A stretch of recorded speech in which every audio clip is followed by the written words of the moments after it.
క్రియలన్నిటినీ లయపరచుటకు ప్రత్యక్షమైన అన్వితమైనటువంటి నామమైనటువంటి యేసుక్రీస్తు నామం మీకందరికీ మరి ఒక్కసారి వందనాలు తెలియజేస్తున్నాను.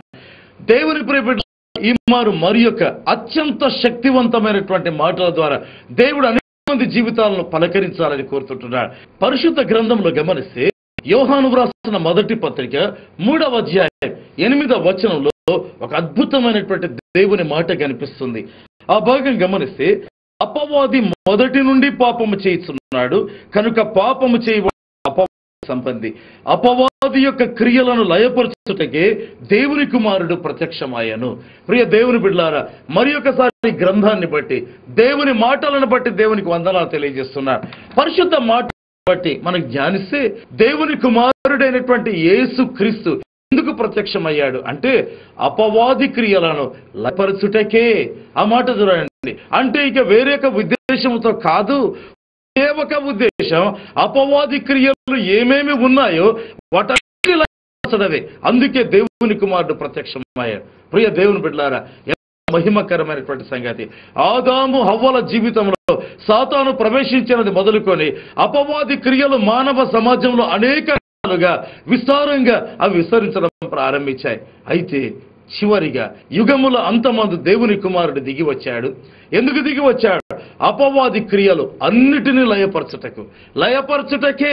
ఆ యొక్క మాట గమనిస్తే ప్రేమైన వారులారా, మత్తయి సువార్త 1వ వచనంలో గమనిస్తే యేసుక్రీస్తు ప్రభు తన శిష్యులను పిలిచి పవిత్రాత్మలను వెళ్ళగొట్టుటకు అధికారం ఇచ్చాడు.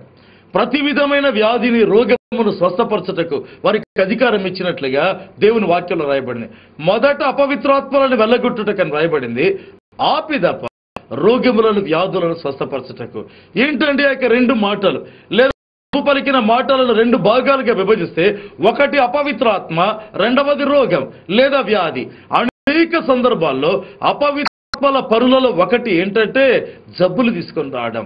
అనేక సందర్భాల్లో అపవిత్రాత్మలు జబ్బులు తీసుకొని రావడం ప్రారంభిస్తాయి. అందుకే దేవుని వాక్యంలో ప్రభు చెప్పాడు కదా, అపవిత్రాత్మలను వెళ్ళగొట్టడమే కాదు, అవి తెచ్చినటువంటి జబ్బులను కూడా తొలగించడం అధికారం మీకు ఇచ్చి పంపిస్తున్నాను అన్నాడు.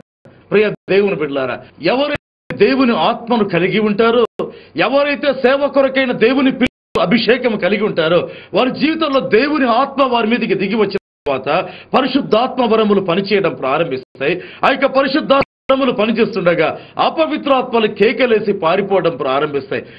బిడ్డలారా, జబ్బులు లేకపోతే ప్రతి విధమైనటువంటి వ్యాధి యేసు శక్తి ఎదుట పటాపంచలు కాటం ప్రారంభిస్తుంది. పరిశుద్ధ గ్రంథంలో గమనిస్తే మార్కు సువార్త 9వ అధ్యాయం 14వ వచనం నుంచి చూస్తే ఒక తండ్రి తన కుమారుని కొరకై యేసు ప్రభు వేడుకున్నట్లుగా మనం గమనిస్తాం. ప్రియమైనటువంటి వాళ్ళ ఆ భాగాలు మనం చూస్తే ఏమని కనిపిస్తుందంటే ఆ చిన్న అబ్బాయికి అపవిత్రాత్మ పట్టు, ఎక్కడ పట్టునో అక్కడ వాడిని పడగొట్టడం. ఆపిదప వాడు నురుగు ఉంటాడు, తరచుగా అగ్నిలో నీళ్లలో పడేదానికి ప్రయత్నిస్తాడు, అపవిత్రాత్మ అగ్నిలో నీళ్లలో పడవేసేదానికి ప్రయత్నించడం. ఈ భాగాలు గమనిస్తే అసలు అపవాది క్రియ అంటే ఏంటి? ప్రియమైనటువంటి వాళ్ళారా, అపవాది పట్టుకుంటాడు, అది అపవాది చేసేటువంటి పని. ఎప్పుడు అపవాది పట్టుకుంటాడో ఆ యొక్క దేవుని బిడ్డను తన యొక్క స్వాస్థ్యముగా, తన యొక్క ఆస్తిగా మార్చుకునే దానికి ప్రతి ప్రయత్నం చేస్తాడు. లేదా దేవుడు లేకుండా, దేవుని వాక్యము లేకుండా, రక్షణ లేకుండా ఎవరి జీవితం ఉంటుందో ఈ సందర్భంలో నేను నా యొక్క వాక్య పరిచయం కొద్దిసేపు నిలిపి రక్షణను గురించి మీతో మాట్లాడాలి. ప్రియ దేవుని బిడ్డలారా, దేవుని కుమారుడైన యేసుక్రీస్తు రక్షణ ప్రసాదించుటకు ఈ లోకంలోనికి వచ్చాడు. వెదకి రక్షించుటకు మనుష్య కుమారుడుగా దేవుని కుమారుడు వచ్చాడు. అదే యేసుక్రీస్తును గురించినటువంటి వార్త.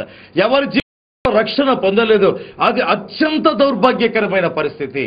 ఈ సందేశమును వింటున్న నీ జీవితంలో రక్షణ లేకపోతే ఈ సందేశం చివర జరిగే ప్రార్థనలో మోకరించి మీ పాపములు ఒప్పుకొని మారు మనసు పొందండి. రక్షణ లేని వారిని సాతాను వచ్చి పట్టుకుంటాడండి. బైబిల్లో చూస్తే మొదట సాతాను ఆ చిన్న అబ్బాయిని పట్టుకున్నాడు. వాడికి అనగా సాతానుకు వయస్సుతో భేదం లేదు. వృద్ధులనైనా, యవ్వనులనైనా, నడి వయస్కులనైనా పట్టుకుంటాడు. ఆపిదప్ప దేవుని వాక్యంలో గమనిస్తే పట్టుకోగానే పడగొట్టడం, నురుగుచ్చేట్టుగా చేయడం, ఆ వ్యక్తి యొక్క మెదడు, ఆ వ్యక్తి యొక్క నర్వస్ సిస్టమ్, లేకపోతే నరముల వ్యవస్థ, అంతేకాదు ఎమోషన్స్, ఆ వ్యక్తి యొక్క మనస్సు, శరీరం సమస్తాన్ని పట్టివేయడం. ఆపిదప్ప ఎప్పుడైనా అవకాశం దొరికితే అగ్నిలో వేయాలి. ఈ వ్యక్తి లేకుండా పోవాలి, ఈ వ్యక్తి నాశనం అయిపోవాలి అనే తలంపులు కలిగి ఉండడం. ఎన్ని మార్లు అగ్నిలో పడవేసేదానికి ప్రయత్నించాడు సాతాను, ఎన్ని మార్లు నీళ్లలో పడవేసి ఈ ఊపిరి తిరక్క ఈ అబ్బాయి వెళ్ళిపోవాలి అని కోరాడు సాతాను. ప్రియ దేవుని బిడ్డలారా, సాతాను ఈ రకాలుగా పనిచేస్తారండి. యోబు గ్రంథం 2వ అధ్యాయం 5వ వచనంలో గమనిస్తే సాతాను నేరుగా దేవుణ్ణి ఒక మాట అడిగాడు, ప్రభువా ఒక నేను కోరుతున్నాను, యోబు దేహము మీద నాకు అనుమతి ఇవ్వు, ఆ యొక్క ఎముక మీద నాకు అనుమతి ఇవ్వు. ఏంటి ప్రేమైన వారలారా, దేవుని బిడ్డల దేహాన్ని సాతాను చూస్తాడండి. ఆ దేహాన్ని చూస్తే ద్వేషం, జలసిరాటం ప్రారంభిస్తుంది. అయ్యో నాకు ఈ దేహం లేదే, అయితే ఇక మనుషులకి దేహం ఉంది, ఇంత అందమైనటువంటి దేహం ఉంది, కాబట్టి దేహాన్ని తీయాలి. కనుక సాతాను వెళ్ళి నేరుగా దేవుని అడిగాడు, దేవా మీ అనుమతి లేకపోతే ఏ దేహాన్ని నేను తాకలేను, ఎందుకంటే కంచె ఆ యొక్క యోబు చుట్టూ ఉంది, కనుక అనుమతి కోరుతుంటున్నాడు. యోబు యొక్క దేహం మీద ఇంకా అడుగుతున్నాడు, లోపల ఎముక ఉంది, ఆ ఎముక చాలా గట్టిగా ఉంటుంది, ఆ ఎముకను చూచిన తట్టుకోలేకపోతుంటున్నాను, ఆ యొక్క ఎముక మీద కూడా నాకు అధికారం కావాలి. అవునండి, సాతాను క్రియలలో ఒకటేంటి, మనిషి యొక్క దేహాన్ని పట్టుకోవడం, మనిషి యొక్క ఎముకను, మనిషికి ఉండేటువంటి ఆరోగ్యాన్ని దెబ్బతీయడం, ఆరోగ్యాన్ని దొంగిలించడం, ఇది సాతాను చేసేటువంటి క్రియ. దేవుని ప్రియబిడ్డలారా, ప్రభు ఈ దినాల మనతో మాట్లాడు. చాలా కాలం కిందట మధ్యరాత్రి వేళ కుటుంబం నా దగ్గరికి వచ్చి, అర్జెంటుగా మీరు హాస్పిటల్కి రావాలి, వచ్చి ప్రార్థన చేయాలి అన్నారు. మధ్యరాత్రి సమయం కనుక ఆ యొక్క వేళలో వెళ్ళటం కొంచెం కష్టమే. ఏమైనా కానీ నిశ్చయించుకొని దాదాపు 12-1 గంట మధ్య ప్రాంతంలో హాస్పిటల్కి వెళ్ళానండి. అక్కడ ఒక సహోదరి ఉంది హాస్పిటల్లో. ఆమెను చూడగానే నాకేమనిపించిందంటే 16 సంవత్సరాల వయస్సుండేటువంటి ఒక అమ్మాయిలాగా అనిపించింది. అంత చిన్నగా వ్యక్తి కనిపించారు. ఆ వ్యక్తి యొక్క సమస్య ఏంటంటే, రక్తం ఎక్కిస్తే మరుసటి దినానికి రక్తం లేనట్టుగానే ఉంటుంది. 2 బాటిల్స్ ఎక్కించిన మరుసటి రోజు రక్త పరీక్ష చేస్తే రక్తహీనతే ఉంటుంది. మళ్ళీ 2 బాటిల్స్ ఎక్కిస్తే పరీక్షిస్తే మళ్ళీ రక్తహీనతే ఉంటుంది. తర్వాత ఆమెకు చూపు లేదు. తర్వాత కోమాలో స్త్రీ, ఆమె యొక్క వయసు దాదాపు 50 సంవత్సరాలండి. అయితే ఆ విధమైన జబ్బు వల్ల మనిషి పూర్తిగా నీరసించిపోయి, ఆ విధంగా ఒక 16 సంవత్సరాల వయసు ఉండేటువంటి అమ్మాయి ఏ విధంగా ఉంటుందో ఆ విధంగా నేను గమనించిన హాస్పిటల్లో వార్డులోనికి వెళ్ళగానే వెంట దేవుని ఆత్మ నా మీదకి బలంగా దిగిరాటం జరిగింది. పరిశుద్ధాత్మను పరిచాడు, పరిశుద్ధాత్మను నడిపించడం ప్రారంభించాడు. ఆమె ఉండేటువంటి ఆ యొక్క మనసు దగ్గరికి నేను వెళ్ళగా వెంటనే కుటుంబ సభ్యులను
తీసుకుంటే కోపపడాలి, వీరికి ఎవరైనా అన్యాయం చేస్తే కోపపడాలి, వీరిని ఎవరైనా దూషిస్తే కోపపడాలి. అయితే ఏ కారణం లేకుండా ఒక వ్యక్తి ఎందుకు ఉగ్రుడైతారు? అదే క్రియప్రియమైనటువంటి వాళ్ళారా, దేవుని వాక్యంలో గమనిస్తే ఎప్పుడు యేసు ఆ చోటికి వచ్చాడు, ఆ దయ్యములు కేకేస్తూ ఒక్క మాట అన్నాయి, యేసు దావీదు కుమారుడా, కాలము రాకమునిపి మమ్మను బాధించేదానికి వచ్చావా? యేసు ఎవరు? దయ్యములను బాధించేటువంటి వాడండి. హల్లెలూయా. అపవిత్రాత్మలను బాధించేవాడు. జబ్బుల ద్వారా, పాపము ద్వారా, రకరకములైనటువంటి శాపముల ద్వారా జీవితాన్ని సర్వంగా నాశనం చేసేటువంటి అపవాదిని, బాధ పెట్టేటువంటి అపవాదిని బాధ పెట్టేందుకు వచ్చినటువంటి దేవుని కుమారుడే నజరేయుడైనటువంటి యేసుక్రీస్తు. సర్వశక్తి కలిగినటువంటి దేవుని కుమారుడైన యేసుక్రీస్తు. ఆయన నామము వాడిన ప్రతి సందర్భములో దేవుని ప్రియబిడ్డలారా, అపవాది శక్తులు విల విల విలలాడటం ప్రారంభిస్తాయి. దేవుని వాక్యంలో